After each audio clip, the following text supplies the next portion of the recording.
How's it going, everybody? We're back. Sorry I missed yesterday. Just taking some time off, getting caught up on some other stuff. But I'm back, refreshed, fully replenished, ready to go. Jeff, how's it going? Steve, yo yo yo.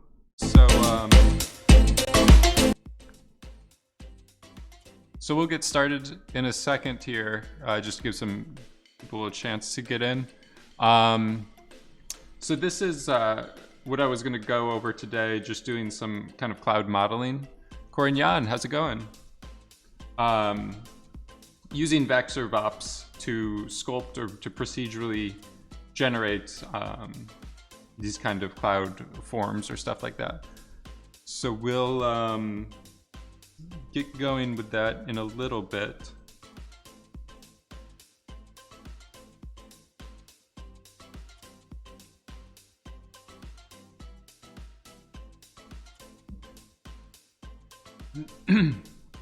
So I'll just open up a new scene.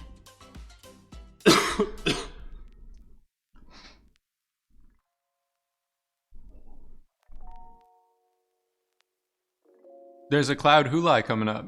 I haven't been paying much attention to that stuff. Where's that calendar? So you've still been hanging on, getting all your entries in, Jeff. I don't know how you've been finding the time for it. Or the sky one. Yeah, so there's some shelf tools and stuff like that that can do. There's like a sky rig that's, I think it's based off of similar ideas as this. But yeah, any of this like noise sculpting stuff, you could apply it to add like a layer of detail to things to make it look better. So we have too many things open here. Yeah, so this is the kind of shape, just like this like spherical kind of puff. You can use it for all sorts of things. You could use it for clouds in the sky. Some people have made this. It's kind of like a 3D sprite, if you think about it. Like with games, you would have a texture baked. There would be a 2D image or a 2D render of a cloud like this, and you would stamp it onto particles to make like a smoke trail or a missile trail or something like that. And then you can do the same thing but with a 3D volume or a 3D image. So you generate this particle or the cloud sphere, and then you could copy this or stamp it onto points and stuff like that. So I'll just close this scene. We'll build it. Should stop this render. So we'll just go with this empty scene. And I'll just start with a grid. Then I usually make this like size 1, just so we're working at a kind of a unit scale, and maybe like 512 by 512 to have some resolution divisions or whatever. If you're using vex or vops, all that stuff operates over points, so you need a fair amount of detail or resolution in your geometry to actually see good results. You've done cloudscapes with Redshift instances spread over a huge grid?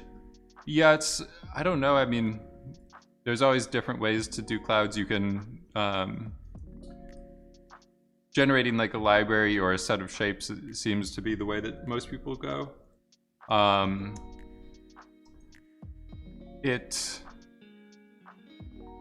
wow. I was looking for one of mine to pull up, but this guy looks like has some pretty cool simulations. Whoa.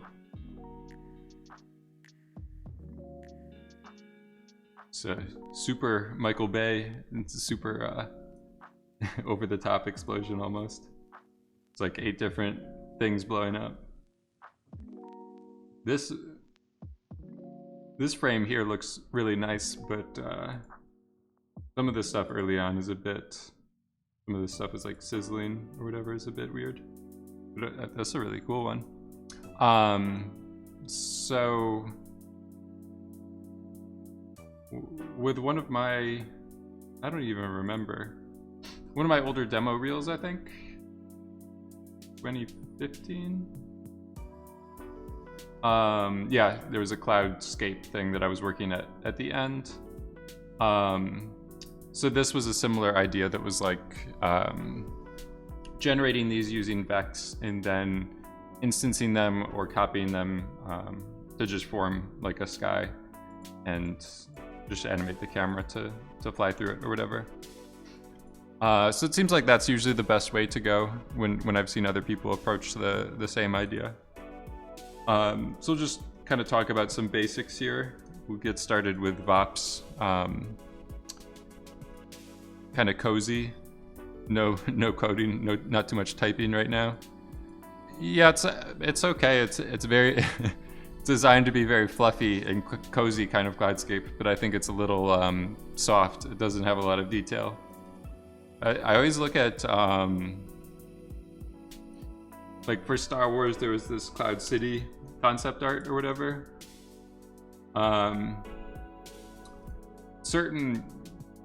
Some of these ones that are like interesting with the spiky, just for like composition and stuff like that. Super cool. But I don't know, these ones are just always just the way that the light scatters into them and everything like that. I don't know if I can find the exact frame. I think even in the movie they had some good ones, but like I've always just found this, I don't know why, but this concept art for the Cloud City stuff is always find some encouraging looking ones and stuff like that.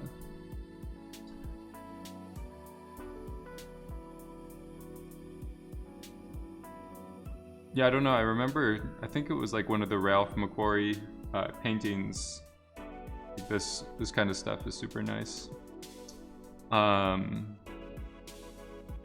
Yeah, I think this one might even be from the movie because they were doing like the matte painting techniques or whatever and then just compositing stuff. But yeah. So we'll just get started with the VOPs. We have a grid and we do position to color.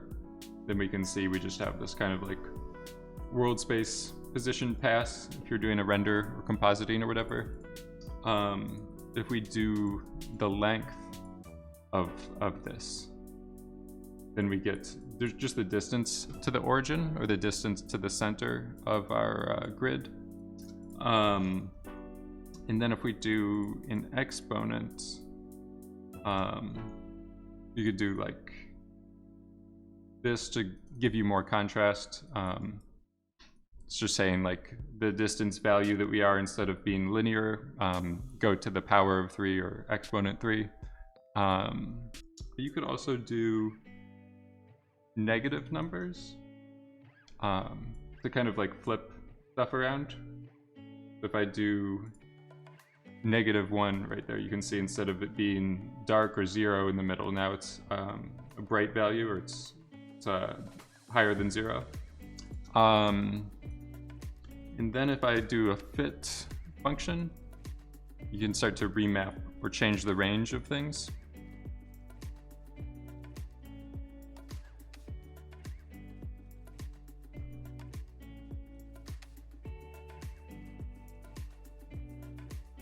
So you can see we have this like super bright circle in the middle with some different fall off, depending on how we change this ramp around and stuff like that.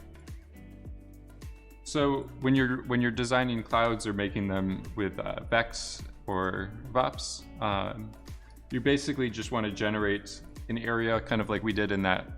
There's a stream I did like a couple weeks ago where we were doing the kind of fog. It's just more diffuse stuff kind of moving around, but it was the same idea as we were making density or fog with just a value greater than 0. This black area here, I'm imagining, is fully transparent. And then we're just kind of painting in or generating opacity using this stuff right here. This is pretty cool, but not super detailed for a cloud. It's just super soft and kind of blurry.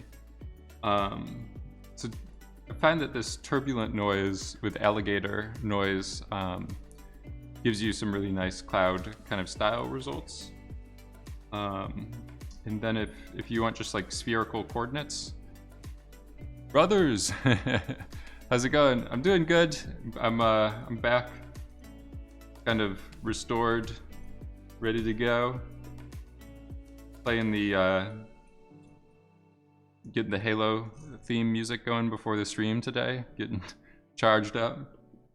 So if we generate this turbulent noise using the normalized position, and just plug that in, you can see kind of what it's doing is it's projecting this noise out in this like spherical fashion. So this is the reason to do normalized instead of we don't want these values to change like spatially. We just want them to be projected around the sphere. So I'm making some clouds and just going over some VOPs and VEX kind of techniques. It's like an extension or part 2 of kind of like the fog scenes that I was doing with Redshift a couple weeks ago. So we just have this sphere and a noise signal. If we add this noise value to our result, we might need more or less kind of intensity of this. Then you could see that we're starting to get some like distortion. Yeah, I've been using Redshift 3 for a while. I don't know if we'll use it today. I don't know if we'll get to renders and stuff, but I've been using this 3.0.20. I think it's a bit old. They have some newer ones, but I just haven't had time to upgrade yet. There's been some weird bugs and stuff that I think that they've been cautioning about with like 3.22 or something like that, like some crashes or hang-ups or stuff like that. Yeah, so we're just deforming this distance value using this noise. And depending on this normalization, you're either getting like these perfect streaks, or you could turn it off and get this kind of stuff. You just have to be a bit careful. Sometimes if you use too much of this, you'll get like these ones that are detached or floating too far away. But for the most part, you can switch between, I guess, these two. I don't know if you always want to do normalized or not. But yeah, that's kind of the basics. You might want to, if we don't want this big white region in the center, we can just do subtract constant and can do larger numbers to get this smaller, and then we start to add numbers, this noise to it, we get like interesting kind of spikiness going on.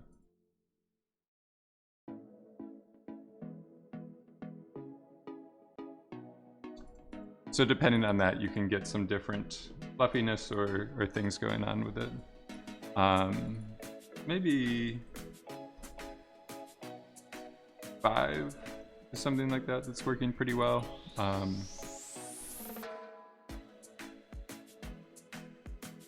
gonna go back to a lower frequency there. Maybe some more roughness. With this turbulent noise, sometimes you want this attenuation. Like, sometimes you want to bring that value higher than 1.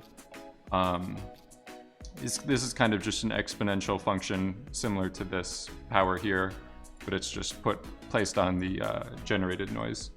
So the lower values is like changing the gamma higher, or it's like flattening out the values, and then bringing the attenuation higher is like increasing the contrast overall. And then roughness is another way to change the result as well. So this stuff is pretty nice, but it doesn't look like clouds. It's just two-dimensional. We're kind of doing like a volume slice. If we want to do it 3D, there's this volume SOP. It just gives you an empty volume. We just usually name it density. Make sure I spell things properly. And then if you just set the initial value to 1, you could see the bounds or how big it is a bit easier. So we're still working kind of at a unit size, but instead of two-dimensional grid, we just have a 3-dimensional volume or a 3-dimensional grid now. And then this resolution, maybe like 96, is a good resolution. You can see some of that streaking or the bars or the line artifacts went away with that. And then instead of this attribute VOP, we just want to do the volume VOP. So it's the same idea. We use the same nodes, but instead of operating on attributes or points or geometry, we're operating on volumes or voxels. Yeah, so this one gives you density like that, ready to go. It's just reading it in and putting it out. Again, we can just do the length or the distance and change that. You can see we have the 0 or close to 0 is invisible, and then it gets thicker as we move further from the origin. So we can flip that around. We just do our power of -1.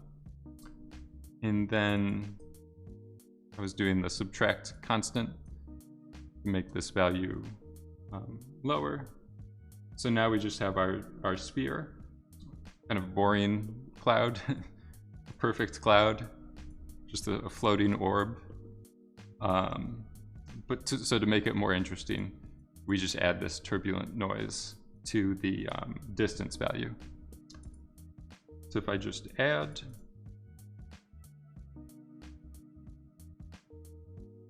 we could play around with this frequency a little bit to get more detail, change the scale of this stuff that's added, and then changing the amplitude.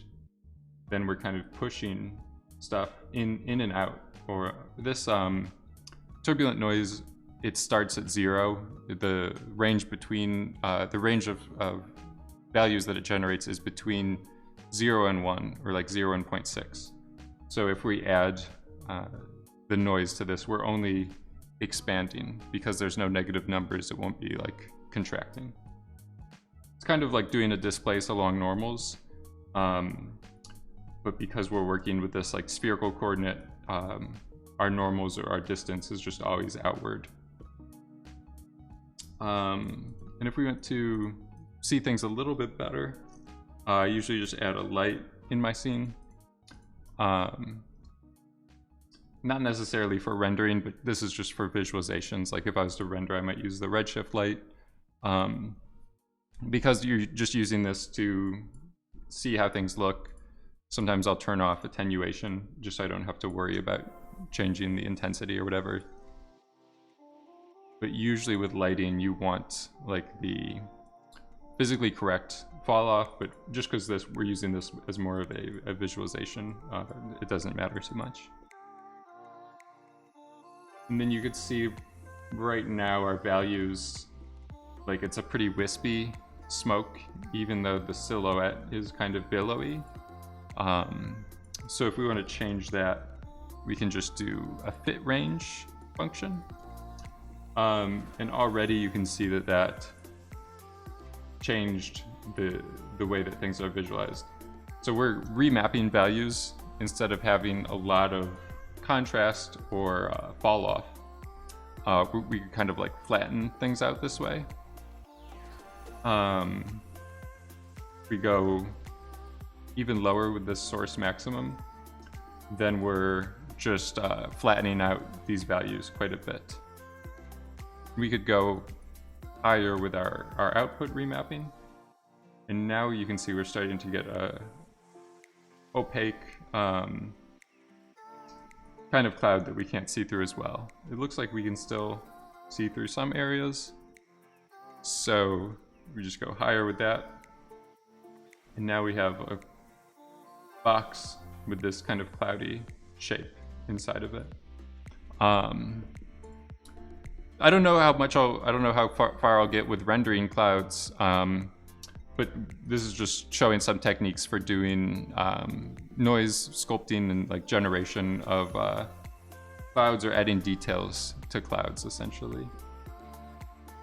So if we look at this roughness, you can see we have just different, maybe 0 is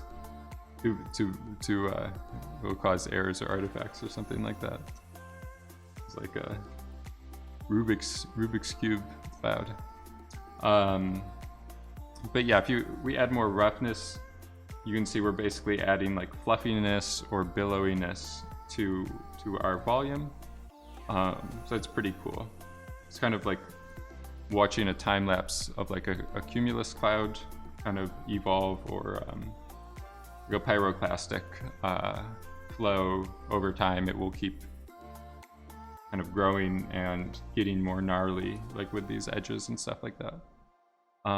With this turbulence, we can increase it, and you can see the more turbulence we have, the easier it will be to resolve some of the finer grain, high frequency detail. Like I was saying in the last volume modeling stream, the more turbulence or the more octaves you add to your noise, the slower all of these operations will run. So if I just do one band of turbulence or one iteration of turbulence, all of this stuff is pretty interactive. If I go up to 12, it's a bit slower. This just has to run 12 signal, like 12. This is basically like a for loop in here that's running 12 times with different noise settings to produce the final result. Cool, this is a detailed cloud. I export a cloud from Houdini to Max and rendered by using Corona volume, but that was hell slow. Don't know what mistake I made. I'm not sure. It shouldn't be too bad. I know a lot of people have been exporting clouds using the VDB format, rendering them with V-Ray or Corona or Redshift and all this stuff in other software packages. Sometimes maybe if it's just too high a resolution, it's too slow. Just rendering clouds, like rendering volumes as well, there's a lot of settings that are easy to make it take a long time. So I'm not too sure with how Corona works, but I'm guessing, I don't know. It could be like if your voxel count for the cloud is super high, it will be slow. Like I'm only working, I'm working with less than 1 million voxels and still trying to get some detail out of this. So it's easy sometimes to think like if you're trying to make a cloud, I need billions of voxels or something like that. But generally just trying to create as much detail as you can before going with a really high resolution. You'll just stay more optimized. So you can see we're getting some seams where we can see the edges of our domain, or the bounds kind of. So if you want to fix that, we could either change our settings here. Like if I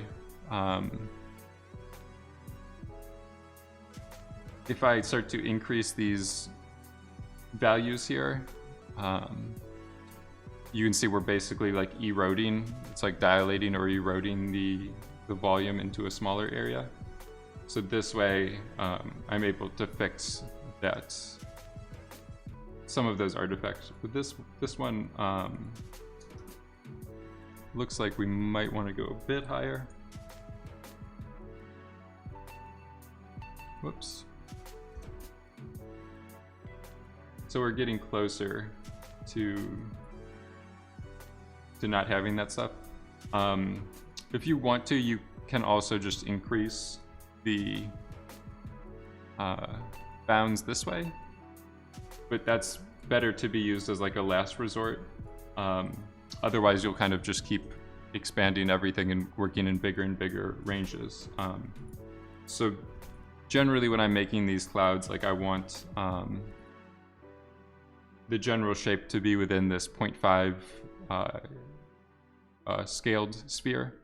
So 0.5 radius will just mean like the size of it is 1. How can I get those small, tiny patches without disturbing the current shape? I mean, that's kind of what I'm trying to show here is like, so we're working with like a spherical type of shape and then just adding these details with it. Right now I'm working, I don't have any starting point, so I'm just using the length of the position, which gives me like a spherical distance from the origin.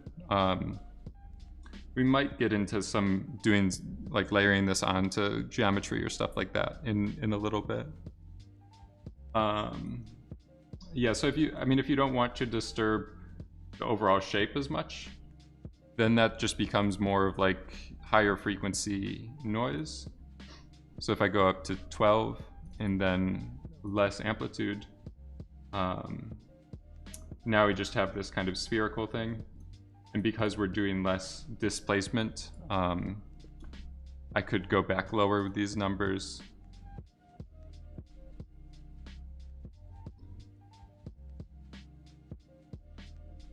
And now we have like this thing.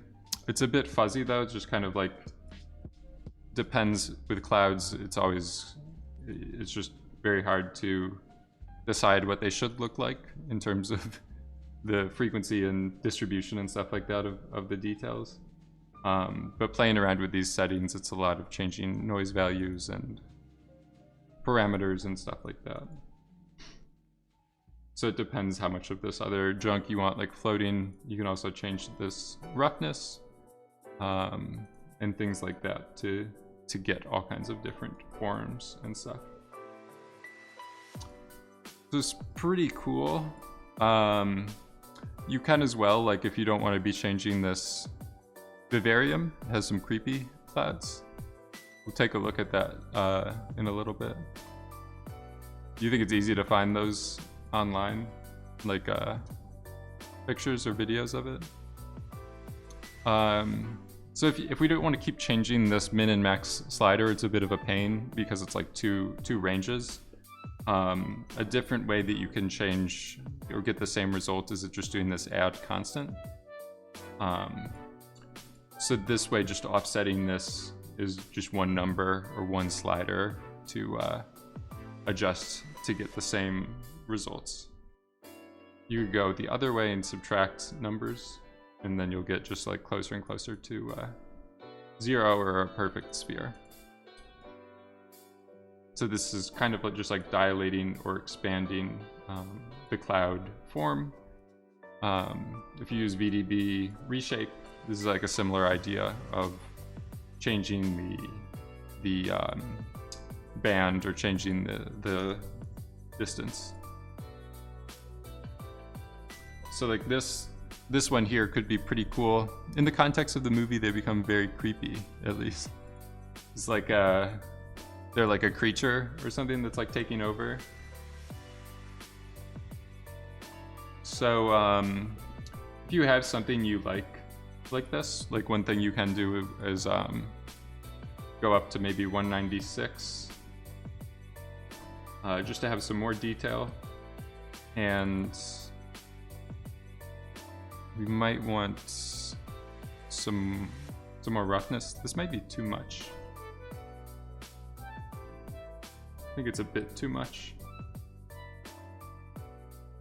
So I was at 0.5, maybe we'll split the difference and go to like 0.6. So this looks a bit better. I'm also just going to press the D key and go to the texture and turn off that limit resolution. Because that will kind of make sure you can't see some of the high frequency detail sometimes. So now we have something a bit better. Could just change this destination value to be a bit lower. This way you just have overall less thickness or less density or less kind of opacity. So with clouds, I don't know, you usually see more light bleeding into it. It just depends if you want to make these tweaks in the shader or just work, like to visualize it the way that you want to see it. You can also change this min and max settings to get like different harshnesses on your edge. Like if you keep these two values really close together, you'll get a really crisp transition between invisible and fully opaque or fully thick. And the more that you change these two min and max, the more you'll kind of feather out the cloud or the density and stuff like that. Julian, how's it going? So I'm just doing kind of an extension of the fog procedural modeling stream, but this one is more focused on like clouds and making billowy kind of volumes using the similar techniques, using Vex and VOPs and stuff like that. So we have this one, maybe we're pretty happy with it. It's pretty cool.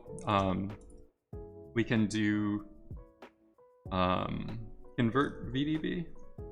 So the reason to use a traditional volume like this, with VDBs, they're sparse volumes. So that means that not all of the voxels will be active, or you can't run noise, or you can't modify all of the voxels. You need to activate them first. So usually I do my volume modeling like inside of a box like this. This is kind of like using Photoshop and setting your canvas size or setting your image size. Basically, that's your territory that you can create stuff within. And then after you've created the cloud, we could go to convert VDB and then turn it into a sparse volume. So when I do that, you can see we're disabling or making the extra voxels inactive. So it's a bit of an optimization. But for the actual modeling phase, we want to be able to change all of that stuff. So we go from almost 8 million voxels to now we're back under 1 million. So you have a nice cloud or a nice like little instance or something like that.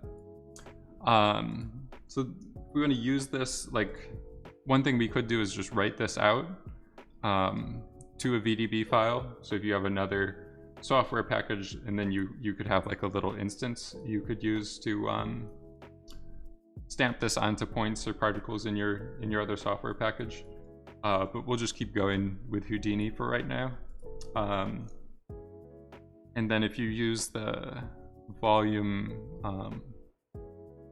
stamp, this is kind of like the copy SOP or copy to points, but instead of copying geometry onto points, this will give you the same idea but with volumes.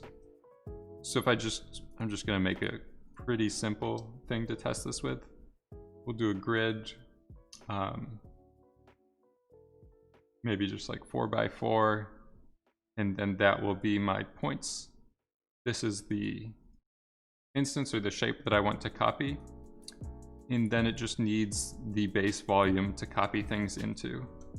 So if I do this original volume, we go up to something a bit bigger that's going to fit or encapsulate that whole region. And then I just want this one to start with a value of 0. Then you can see that we have our puffs all composited and layered together inside of this volume. So that's what I mean, is it's kind of like the copy SOP, but instead of geometry copied onto points, we're copying a volume onto points, and then working with volumes, it just needs to know like your base shape or the whatever to keep layering all these into. Because the end result is one flattened volume. Everything's getting written or saved into this base volume. It's not like if you did this with a traditional copy SOP.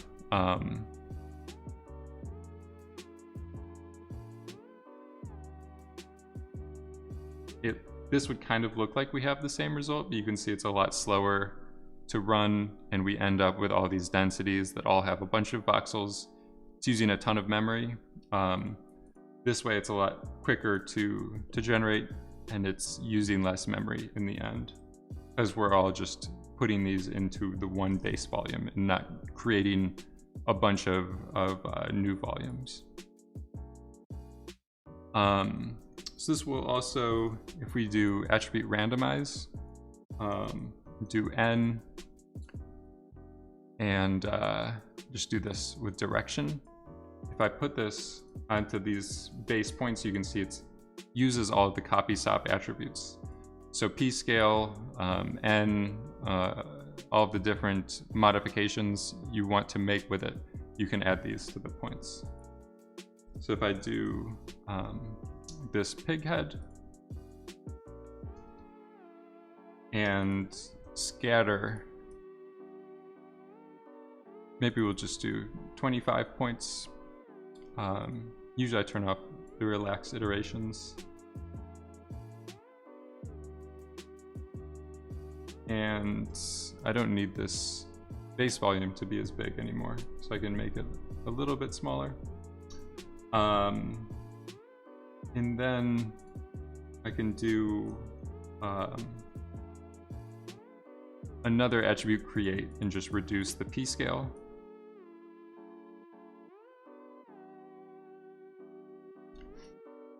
So instead of uniform scaling these clouds at their full scale, we'll use them at maybe 10%, maybe half.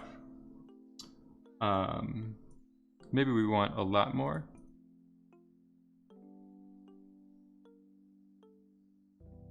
Maybe this volume bounds, I just wanted it a little bit bigger. So we'll do like 3 by 3 by 3. And I'm gonna go a little bigger on the p scale. So you can see we're kind of making this thing into a fluffy pig head shape. Just by working with one base cloud and instancing it or propagating it, like rotating it, scaling it, and replicating it a bunch of times, you start to not even realize that it's made out of one base cloud. It's all just looks like one uniform, one kind of new cloud shape. I think just in terms of optimizations, I think it is possible to use these with VDBs, but I'm not sure. I think that you need to do some stuff in terms of activating it. So if I just set this to density, put it in, it looks like it worked okay. I might have been more scared than I needed to be. Yeah, so it looks like this one will automatically adapt and work out. So it should be even faster to work this way. You can do other things as well, like if you want to jitter, maybe this way you'll kind of do like a base distortion. So like with clouds, they tend to be like a very kind of sloppy version of the base shape. So instead of this being a perfect thing, like a perfect outline or silhouette of the pig head, there's been some wind or this area here might be more buoyant than the other, so it starts to stretch or puff upwards a bit faster. So that's one thing that you can do with that. Maybe we want to do like less clouds overall, just 45 of them. Maybe just like 35 and go a bit bigger. Maybe even a lot bigger. Be like double the size. I don't know. Maybe we just want like 8 of them. So it's pretty cool. You can just use these to as like building blocks for making bigger shapes and bigger volumes and stuff like that. Could do instead of the pig, just do like a sphere.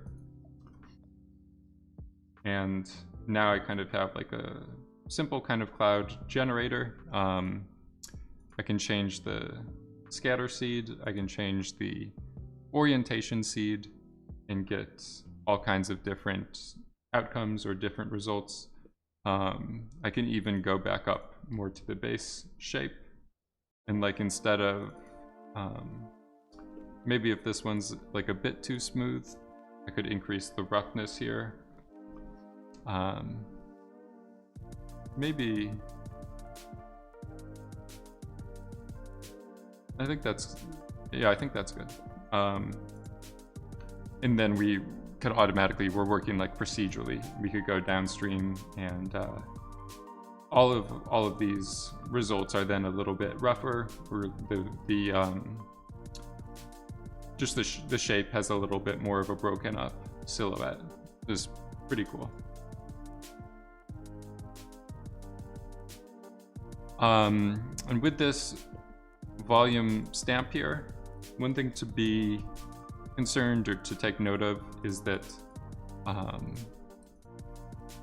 these volumes are additively combined, like this merge method. Each one is like, take this, plus this, plus this, plus this.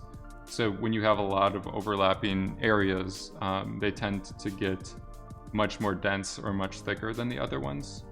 You might want to switch this to maximum if you're working with clouds, so then you don't end up with a really dense core. If I go back to this step here and reduce my density, basically just to let more shadows in, maybe even this is a bit too high. Maybe something like that feels a bit more like a cloud. So if I switch back to additive, then you can kind of see what's happening. Like the more clouds that I'm combining to make this final shape, the denser or the thicker the middle will get, just because there's a lot of overlapping area there. But if I go back to maximum, I'll preserve and I'll keep this kind of fluffier shape. So that's one thing to be careful about. Just in general, working with volumes and stuff like that, managing your density is always pretty tricky. Another thing that you're kind of seeing, like down here, just with one cloud, it's pretty transparent, or it's pretty see-through. But up here, the overall value inside of the voxels hasn't really changed, but the visual density of everything appears to be more thick. So we can fully like see through this. If I look at the alpha channel, it's fully opaque, but right here, this one's never fully blocking the light. And if I look at the inspector here, I could set this to 3. If I go to 2 or 1, like basically when it turns red, that means that it's clamping. You can see that our value hasn't changed, but just because it's taking up more area, that results in our cloud appearing thicker. You can really accentuate that or really exaggerate it due to a transform node. So the only difference I'll do is scale this up by 15 and rehome the scene. I might need to move this light. This is why I set that to no attenuation or whatever. I could just set it really far away. It's kind of like a sun or like a distant light. But just by doing this scaling operation, you can see we're going from something that looks kind of nice and fluffy to something that just appears like volcanic smoke, or very dense and very thick. There's no light scattering or penetrating this. It's just all instantly absorbed and blocking the light as soon as it enters the volume. Sometimes you don't. This background music is weird. Some of these songs are a little bit more poppin' than others. So you just need to be a bit careful. I know with Mantra, works like that. V-Ray might work a little bit differently in terms of like when you scale up a volume, the visual density of it doesn't change. But with the Houdini viewport in Mantra, and I think Redshift works the similar way. Like if you're instancing or changing the scale of your clouds, even though you're not modifying the value of the density, it can appear thicker. So if I use this and compare all of these, this value is not changing inside of the voxels. But because we're just saying there's a larger area that contains the same amount of density or the same amount of like particulates, it visually appears to be a thicker smoke. It's kind of a weird thing to wrap your head around, but kind of makes sense when you think about it a bit more. It's like if you had a little glass test tube or like a beaker full of this amount of fog, you could probably see through it and it would look pretty transparent. But if you filled an entire room with the same value or the same amount of particulates, like in each unit area, the entire room would kind of be opaque, or you wouldn't be able to see through stuff. Yeah, that's a good way just to think of it too, is light traveling through the same medium, but it has to travel further when it's scaled up. It's the same idea, I guess, with like water and liquids and stuff like that. Like if you just have a cup of Gatorade or some kind of colored liquid, like you can still see through it. But if you have an entire bucket full of it, then the light like fully attenuates to that color. The same idea with the ocean. If you take a glass of water out of the ocean, it kind of looks clear, or there might be some stuff floating in it. But because it's taking up such a large area of space, visually it just looks different when it's taking up so much more area. Because I think Steve has the best way to explain it. It's just all about how far the light has to travel through it. Yeah, so again, this is nice because it combines everything into one grid, one VDB. We want more resolution here. I can reduce my base volume voxel size, and it will take a little bit longer, but it will keep resolving more and more detail, or more and more resolution into the final form.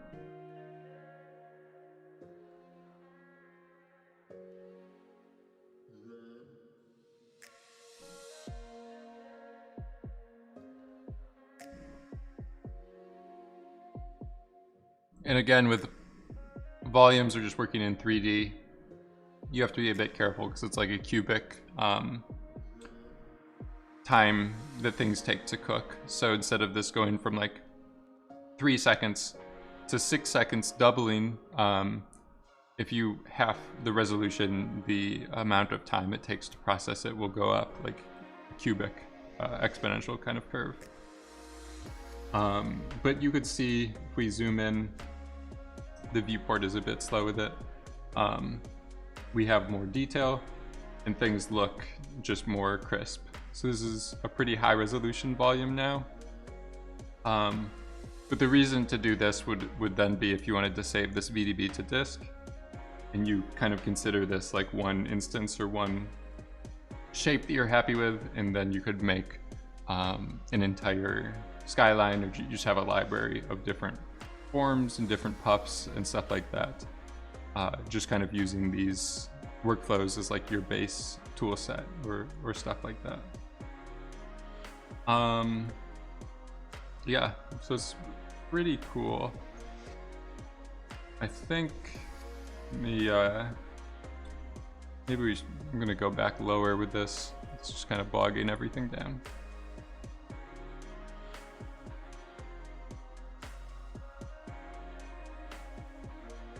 I don't know why, but this viewport is really slow for me today with working with volumes.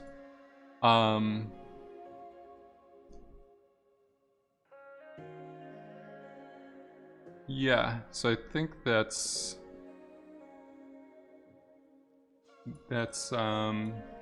pretty much it for right now with this workflow. Another thing you can do. Brando, how's it going? Another thing you could do is, I'm not going to go too far into this, but this is like the extension of the same idea. If we take our character here and convert him to a VDB, you have to be a bit careful with this. If you go too low of a resolution, I think it has some problems because this guy isn't necessarily watertight. But for this, it should be okay. So again, because this is a distance, like this is a SDF, it's a signed distance field. You want to make some kind of cloud noise or cloud shapes to it. You'd set this volume bop. If you want it to operate over this field, instead of like auto bind by name, you could just do bind to density. So what that means is basically this surface volume, it will internally think about it as density inside of here. So now I don't have to make extra binds and outputs and stuff like that. So if I do this add, we kind of have the same offset that we were getting when we were changing that cloud, the value of it. The reason this turns off is because of like the activation of the VDB stuff with these interior and exterior band voxels. So if you want more area to work with, you can just increase this bandwidth.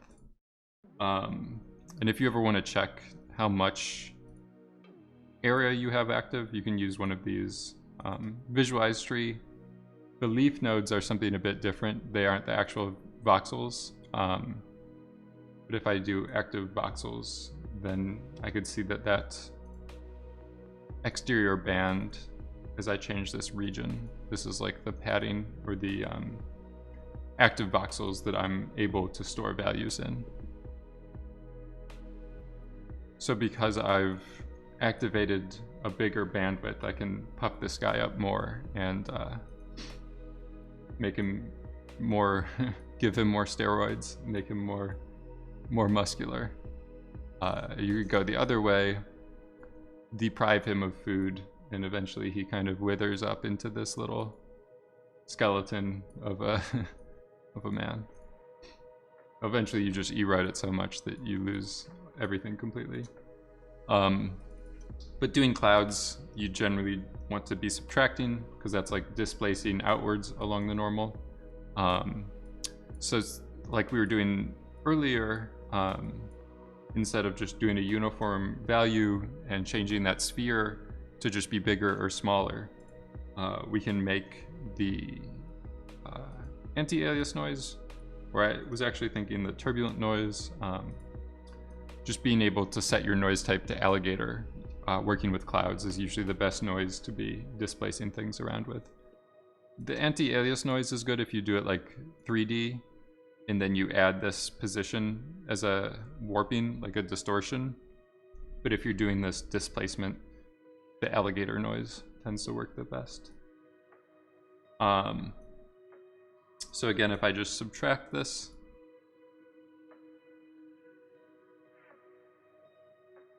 this is a bit too high of a value. But now you can see instead of doing like a uniform just outwards expansion or dilation, we're able to get this more of like a rock or like a fluffy kind of noise. So maybe do a smaller value with more roughness, higher frequency noise. Sometimes you get some problems if you go too far with the noise. And then if I do convert VDB, we go back to a fog, and there's a bunch of different ways you can do this. Maybe the primitive is the quickest, just changing the visualization. You can see there's like an error or a bit of an artifact right there. I think that's because we need more bandwidth, or it might just be something that's been shoved out. Yeah, I think it was just the interior bandwidth.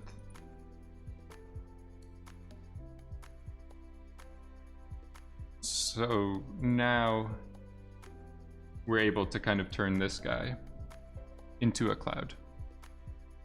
You can do the cloud and cloud noise nodes. Those are the same same techniques that's kind of happening inside of here. This cloud is basically just making a volume. There's a lot more going on inside of these that tends to make them just a bit slower or harder to work with. But all this stuff is generally the same techniques or concepts that I'm doing here. But just knowing what's going on can be sometimes more powerful or more helpful. So like I don't know where I would want to plug this into, but I could do, I think, this. You kind of have something, and you could work with this maybe in a similar manner, and get a somewhat similar result. But I'm more interested in the low level stuff, like a little bit more low level in terms of what's going on. So because we know we're working this way, one thing we can do is like a fit range function.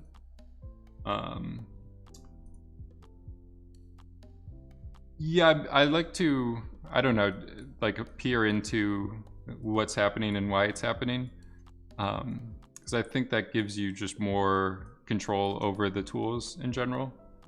Like what I can do right here, I'm just taking the position coordinate and then the y component of that and remapping it or doing this fit function.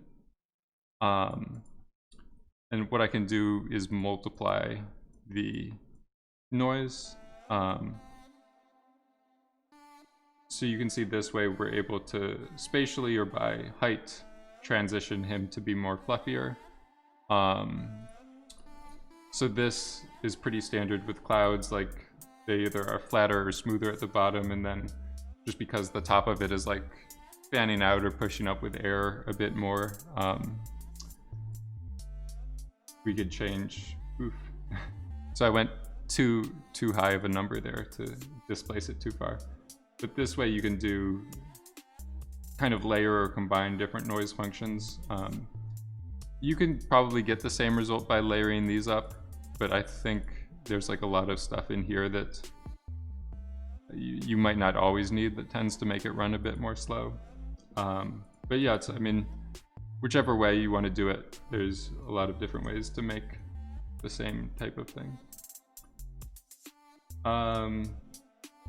Yeah, so we have our guy getting converted into a cloud conversion, and then this kind of instancing method.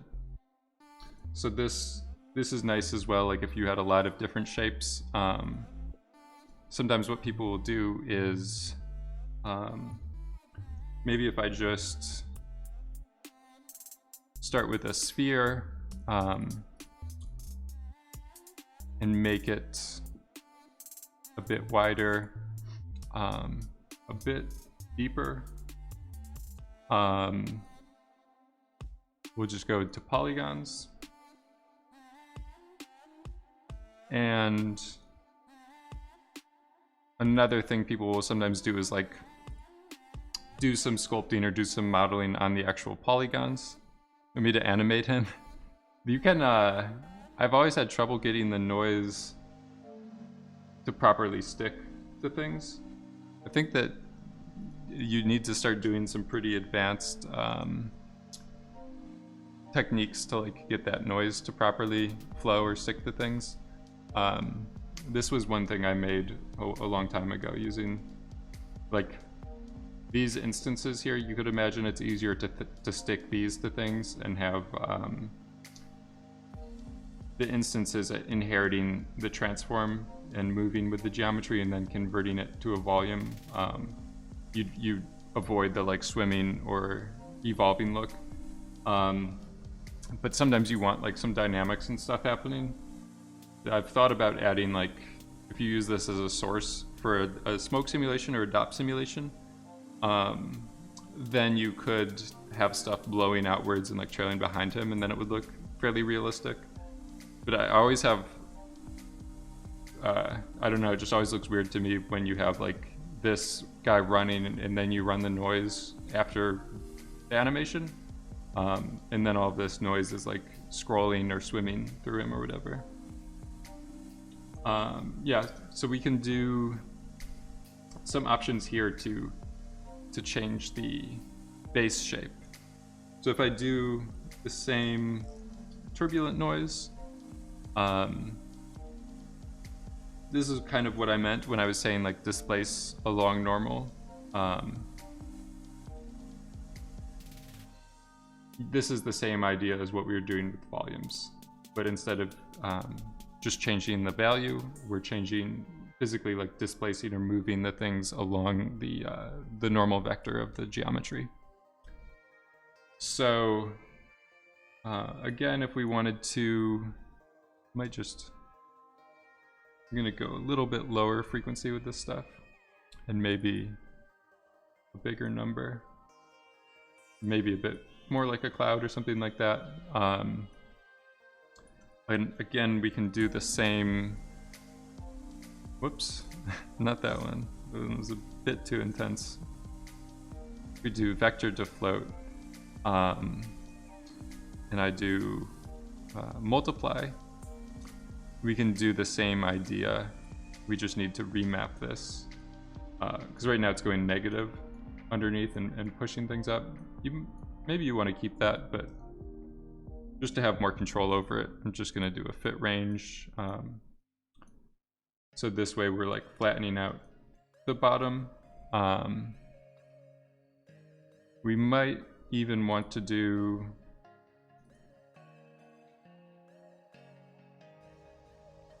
I think if I go up to this base shape and I just make it start to be a bit flatter.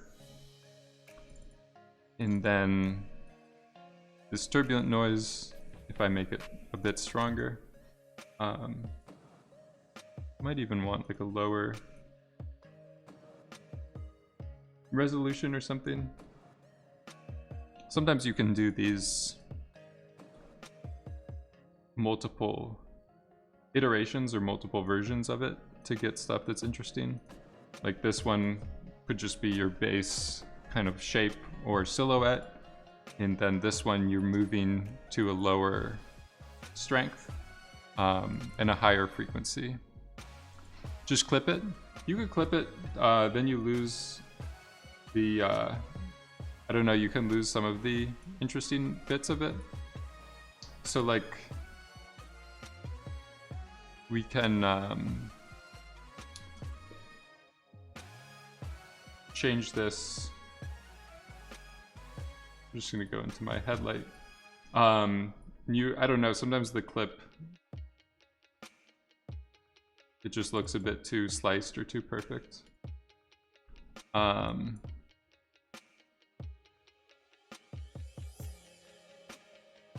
don't know, sometimes I like to keep a bit of that stuff on the edge or whatever.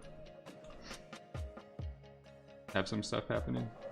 But you can clip it and then just do the polycap and fill the hole. So we'll go higher frequency, maybe a little bit more roughness. With this base shape, if we do this with a higher frequency, you start to get a little bit more detail. Some of this stuff is just getting displaced too much and it's poking through itself. One thing I've found that can help you with that is if you do an attribute blur. And this automatically gets applied to the position. You might, I don't know if we need that. Sometimes I turn it off. I think it's okay to have it on for this. But if we smooth or do a blur of this position before we do our next step, you can see we're fixing some of that interpenetration or some of the stuff where those seams are poking through. So now once we have this kind of cloud shape, you can do a VDB from polygons. And then you could work differently. It's kind of just a whole tool set that we've been developing or that we have here. Like we could plug this, use that as a base for the cloud noise. Go back to this scene, our lighting. Make our resolution a bit higher. You might need to dial some of that stuff is like too high of a frequency.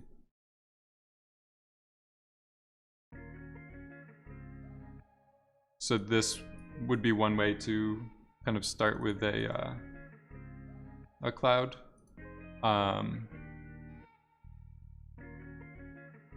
Oof.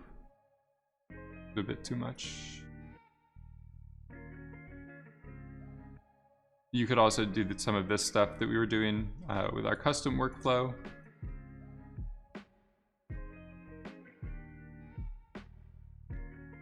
So we'll do VDB from polygons to convert it to an SDF or a distance field. This one's a bit slower because I have these bands set pretty high. And I'm setting those high so I have space or extra regions that I can display stuff into. So because we have that height mask, the top of it is getting a bit more sizzly or rougher than other areas. Again, just use this primitive node as a quick way to visualize different density amounts.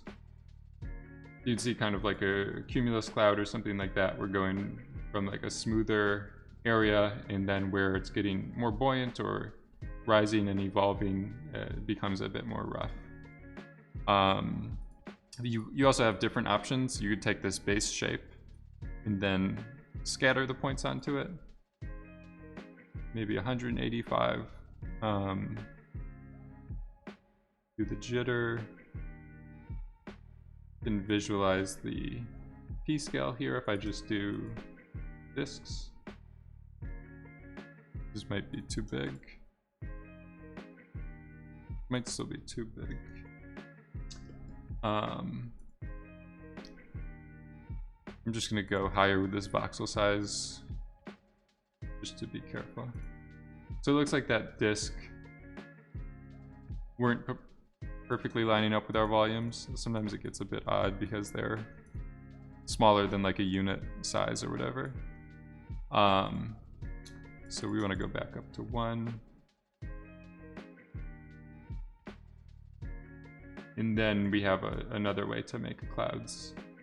Compositing or just placing our instances onto a shape. You could do different things like working this method.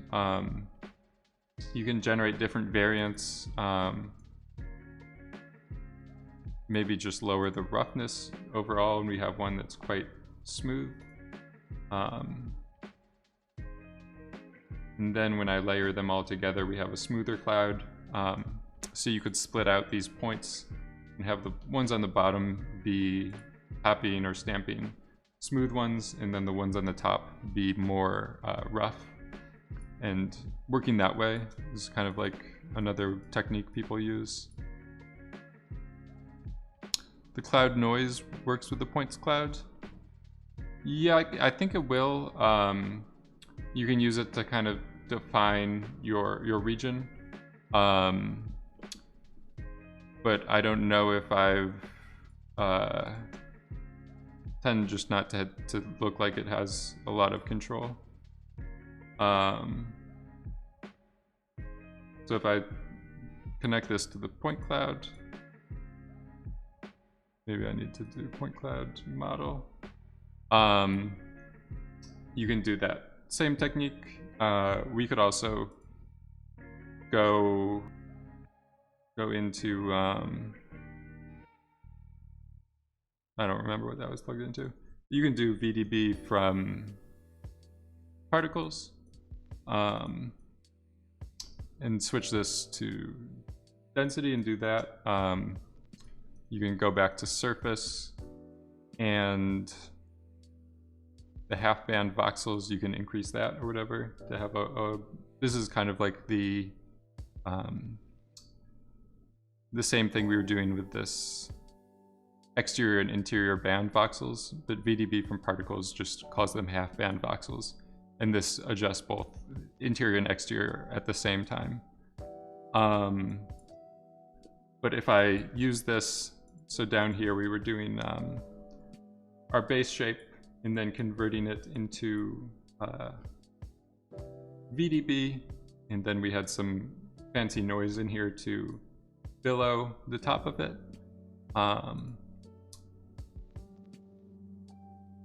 And then going back to SDF to fog, so we can do the same steps if we just connect this stuff there.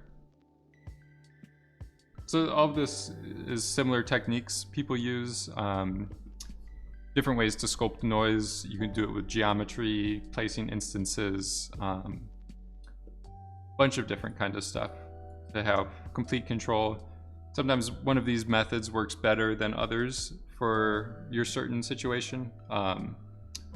But I find that knowing all of these inside and out or pretty well helps you kind of save time and know which approach, or test things out quickly and just see which approach is working better than others. So this one you might want to, you could always fill the insides with spheres or do stuff like that to get interesting results as well, so that it's not like a gap. But I think I've done this before with clouds, and you just don't worry about the inside. Like if you're making a sky or something, you don't actually notice that it's hollow on the inside or whatever, depending on how your composition looks and stuff like that. Yeah, so it's pretty cool. It's all about this alligator noise function. You just use it in enough places, driving enough areas and stuff like that, and eventually everything you output with it will look like a cloud, kind of. Just the style that it's layering things always appears to be kind of billowy.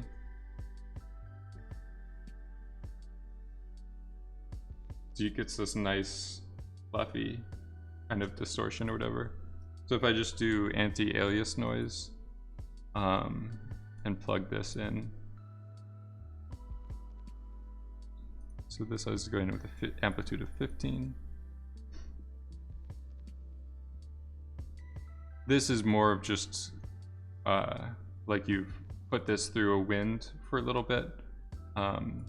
The alligator noise tends to give you this nice like pyroclastic kind of fluffy feel of everything. Yeah, so this, ooh, I'm dropping all kinds of frames, it looks like. What happened? Did it freeze? Did it break? Looks like I'm going at 1 FPS. So I don't know what happened with my viewport, but somehow it really wrecked me. Maybe going back to limit resolution with this texture. Let's have this cook again and see if this is really like thrashing my OBS for a second. But yeah, that should work a bit better. It's okay now. It's like frozen for like a full minute or something, I feel like. But yeah, this is probably where I'm gonna leave it for today. Just some interesting concepts or ideas to play around with for sculpting clouds, mainly just kind of working with like base geometry, sculpting it, displacing it to make shapes, and then add your noises on top of that with volumes, or instancing noisy little volumes on top of it. Seems to be some of the two best approaches for making skies that I've found. This is a good way to sculpt these bad boys. Yep, we got some fluffy gems. So just move the cook flag here. Yeah, and again with this one up here, like you could write this VDB out and use it in other software packages and do the same techniques as down here. Sculpting geometry, scattering points, and then instancing this one puff, or make a library of like 5 or 6 different fluffiness frequencies and stuff like that, and you have a nice little library at your disposal. We'll save this, do a new folder. This one's going to be 2020 07 July 19th. Do scenes. This will just be like cloud noise generation. All right, so I hope people found that useful, some insights and stuff like that. I'll put the scene file in the Discord, and hope you guys have a good rest of your weekend, and we'll be back Wednesday.